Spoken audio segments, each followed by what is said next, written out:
down into this water. You see floaties, okay? But more importantly, you see microorganisms, pathogens. Okay, these are things that you don't want to drink.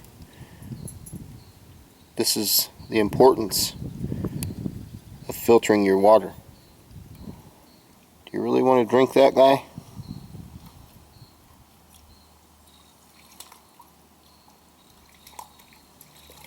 I don't.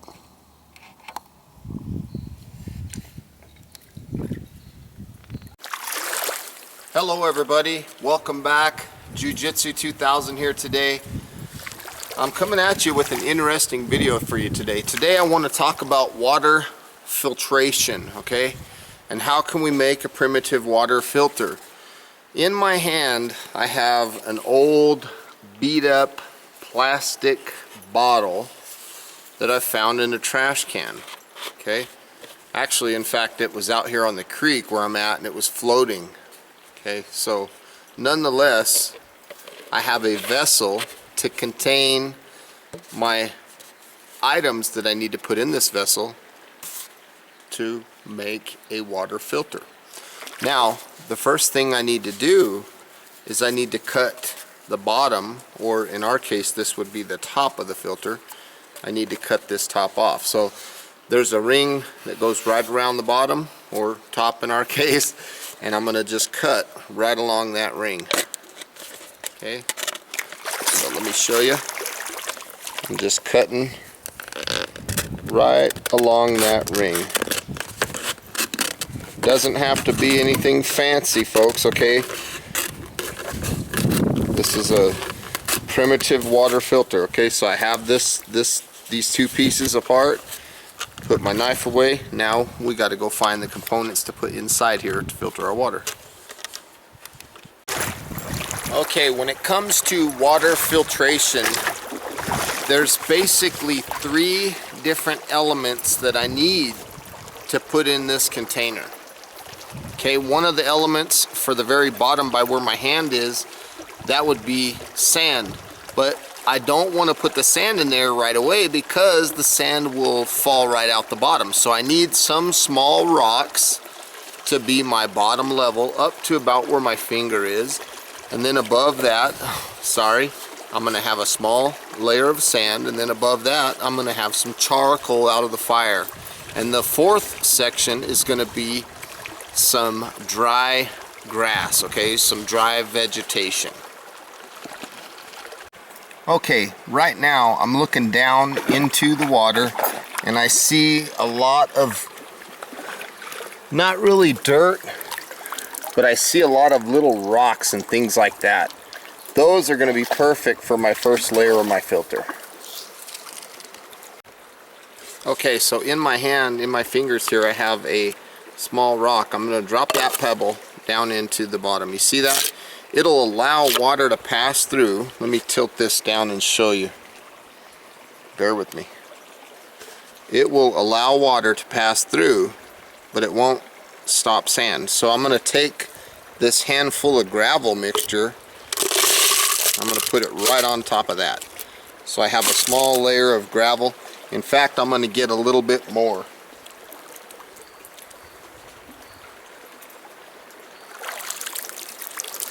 So I have a little bit of gravel mixture. Again, it's going right down into my filter. Doesn't take too much. You can see that I don't have a whole lot of it. I just have a small amount, and the water will pour through that, no problem at all. Right now you can see that there's some good sand right here. And I want to specify that it's sand, it's not dirt.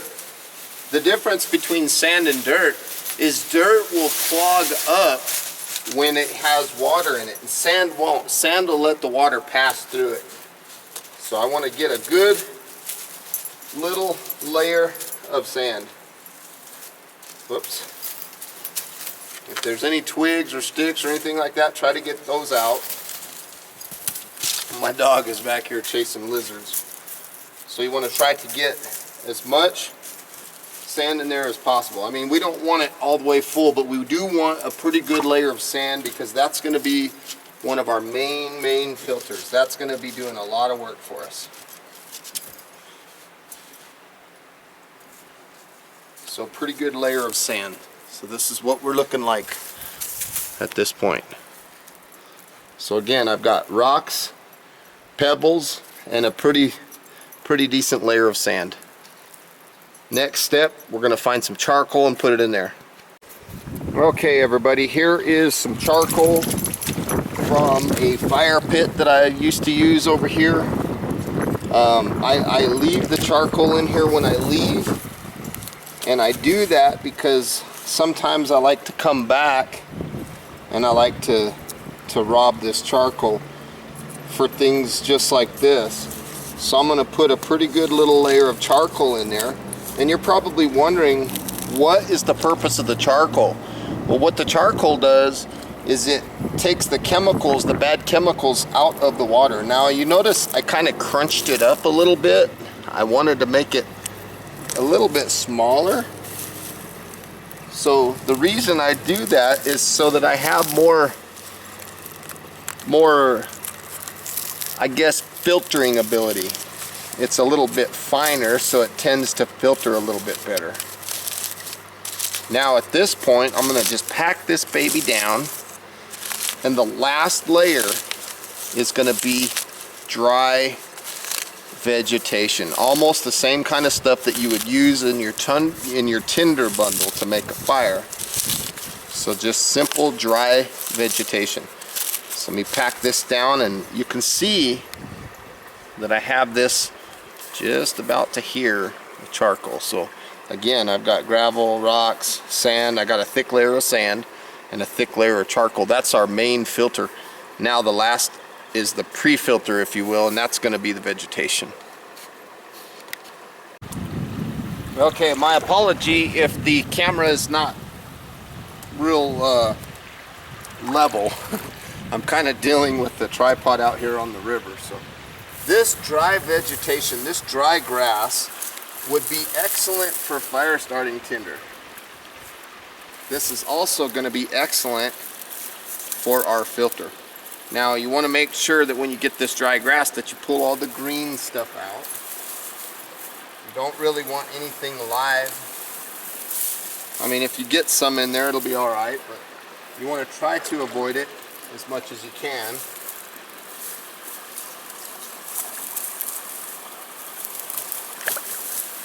We're hoping to get dry vegetation. Now we don't have a lot of room left in our container, so we're just going to break it down, make a small bird's nest. We're going to start stuffing that down right on top of our charcoal. This will work again kind of like a pre-filter, if you will.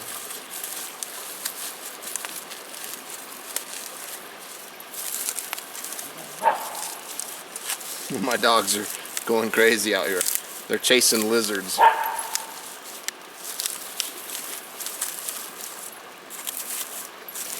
So there you have it, my friends. This is a primitive water filter. Next time you see me, we're going to be using this thing. I'll show you here shortly. Okay, before I can really rely on this water filter to produce water that would be good quality enough to drink, I'll talk about that a little more here in a second. I need to purge or prime this filter. Now in this gallon jug I have a small amount of water, and what I'm going to do is I'm going to pour this water through the filter. What this is going to do is this is going to start to prime the filter. Now you'll notice that when the water first starts to come out, which it takes a little bit of time, when it first starts to come out the bottom, the water is going to be very discolored. Takes it a minute to soak through. You can see it soaking down here. It's going to be discolored. Now don't let that fool you. You can drink discolored water. But we're priming this in an effort to get rid of as much discoloration as we can out of the water.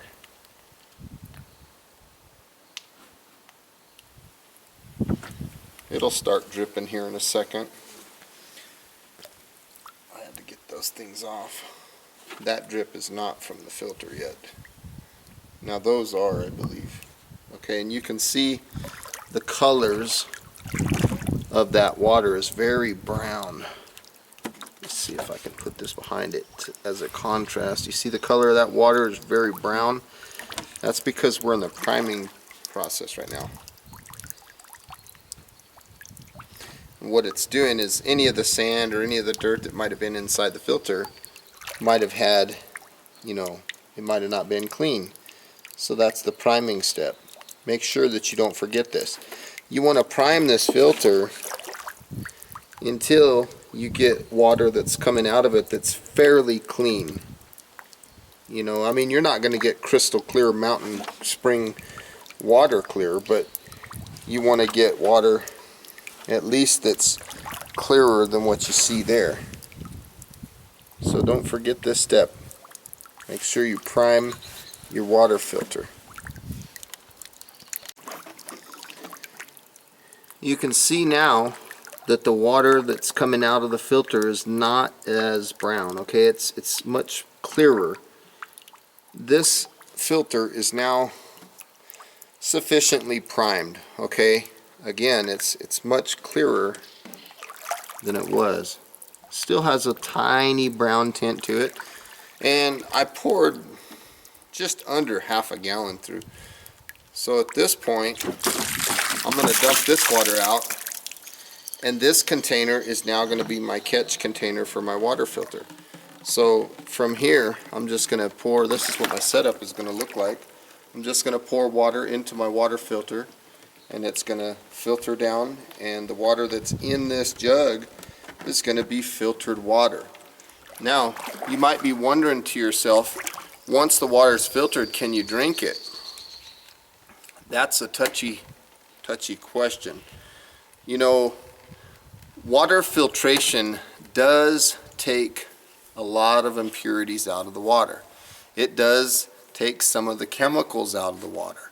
It does take some of the pathogens that would make you sick out of the water. But the key word there is some. It doesn't remove everything. It's not 100%. Okay? So, could you drink the filtered water? Absolutely. But it means, to me, if you had a choice between the water that's behind me and filtered water, I would drink the filtered water. Now, that doesn't mean that the water that comes out of this filter is good to go. I mean, yes, you can drink it. Yes, it's definitely doable, but that's not, it wouldn't be my number one choice. Now, there's a big difference between water filtration and water purification. We want to make sure that we purify our water. Okay, and one of the quickest or best means of purifying water that I know of is boiling that water for at least 5 minutes. If you're at a higher altitude, you're going to need longer boil times to purify that water. Now, what does the word purify mean? What that means is any of the pathogens or any of the things that got past the filter and got into this container is going to be killed during that boiling process. Okay, now the water, after you boil it, will be purified and it'll be safe to drink at that point. Now you'll notice that the taste of the water will be a little bit different. It'll be a little bit off, and that's because the oxygen was robbed of the water. So one way to help improve the taste of your filtered and purified water, or should I say your boiled water, one of the ways to help improve the taste of that is to pour it from one container back to the next. Now, when you're talking about pouring from one container to another, I want to make sure that you understand that you don't want to cross-contaminate your water. So you might have a batch of water that you boiled, and then maybe you let it sit, it came down to room temperature, and then you had some old ratty old milk jug like this that might have been dirty inside. Not saying it wasn't clean, but maybe it had pathogens because you had just used it to gather water earlier in the day. You want to make sure that when you're putting water from one container, especially like a stainless steel container, into something like this, I would highly recommend that the water, when you put it into this milk jug, that the water is at a boiling temperature. Now it could deform your milk jug and things like that, but what that will do is when that hot water hits that jug, it will basically, for the lack of a better term, it will sterilize that jug and make that water that's in that jug safe to drink. Okay, so you don't want to boil it and then let it cool and then pour it into a dirty container. You want to make sure that you understand that. Now, again, when I said that I could drink this filtered water, absolutely. If that was the only thing I had, filtered water is much better than non-filtered water. Okay, this is the water that had the pathogens in it. And in my boat, I have a clean container and I have my water filter, and I'm pouring this exact water into my filter. And I'm going to show you how effective this water filter is. So it takes a little bit of time. So I come back every few minutes and I just pour a little bit more water into the filter. It's important to make sure that you don't overflow your filter, because if you do, you'll have water that'll come down the side and straight into your bottle. So again, you don't want it to overflow. It'll come around and into your bottle.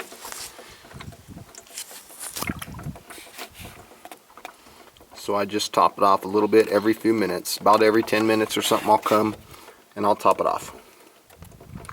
And obviously you can see the color of the water that we're starting with. This is the same water I'm standing in.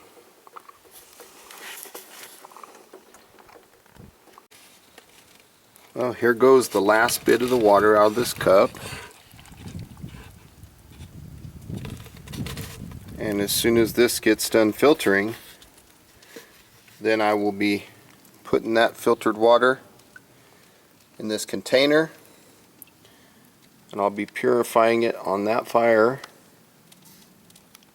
and then I'll be drinking it for yours truly.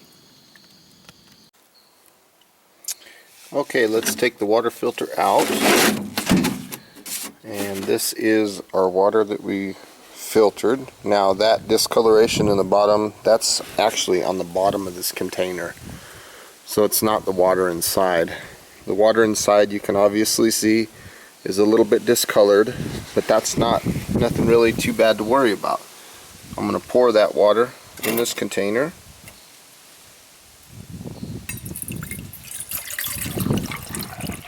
You can see that it's discolored, but don't worry about that. Like I said, it's going to be fine. It's a lot less discolored than it was going in. So we're taking this and we're going to go set it on the fire and let it boil for at least 5 minutes.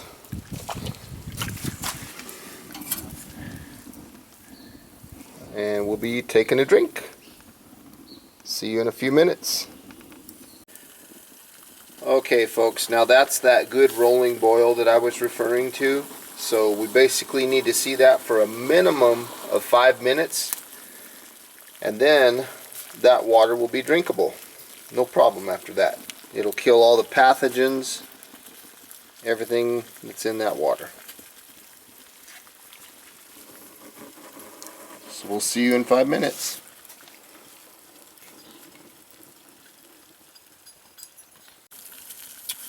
Well, here we are. I'm back, and this water has had plenty of time to boil. In fact, it boiled for probably 8-10 minutes maybe. And it was a good rolling boil the whole time. So now I'm going to take this water, and I have another container over here. You'll have to bear with me. But I'm going to take this water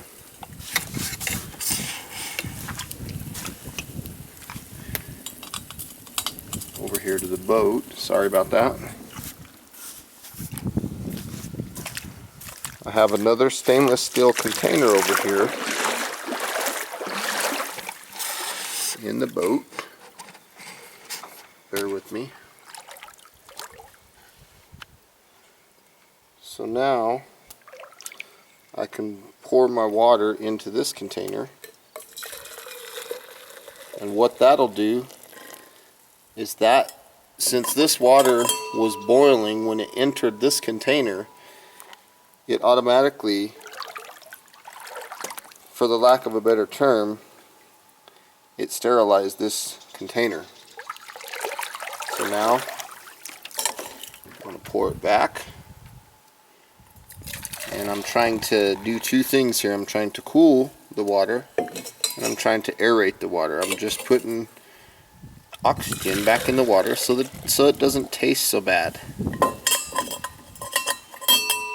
If you're not worried about taste, you could let the water cool at this point and just drink it. But I want to put some air back into it so it doesn't have that distilled kind of water taste to it.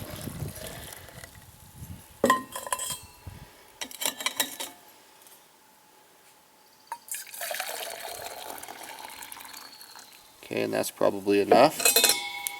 Now, at this point, I'm going to take this water and just set it down here. You want to make sure that you don't set it too low where it can get water seeping up around the top, or you don't want a wave to come through and get into your water. So I'm just going to let it sit there for a little bit to cool, and we'll give her a drink here pretty soon. Well, there it is. It's had time to chill, so now it's time to drink.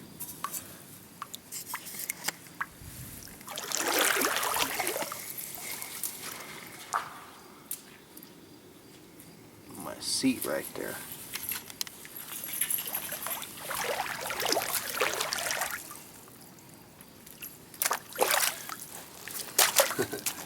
So anyway, everybody, let's take a look.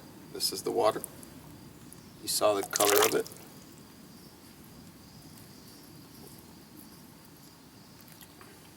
Doesn't taste bad.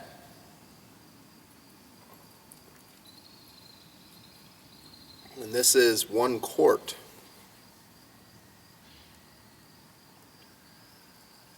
It has a tiny grass kind of taste to it, but it's not bad.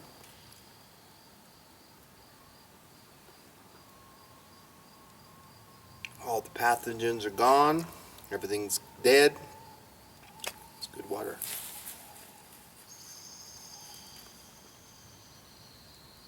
This is definitely a good way to stay hydrated when you're out like this.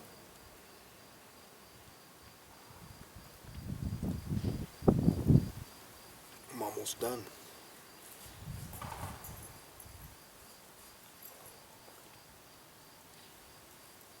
I have no doubt about drinking this water at all.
So there you have it.